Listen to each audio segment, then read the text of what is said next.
मैं किसी मुल्क के हक़ में या मुखालफत में नहीं हूँ।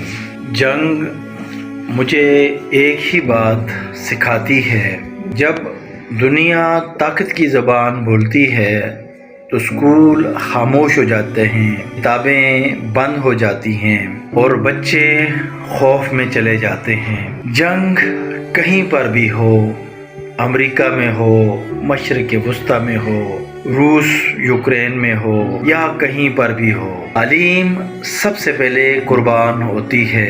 एक उस्ताद के लिए ये सवाल इम्पोर्टेंट नहीं होता कि हमला किसने किया है, बल्कि उस्ताद ये सोचता है कि इस हमले का, इस जंग का, इस फसाद का आने वाले नस्लों पर क्या असर पड़ेगा।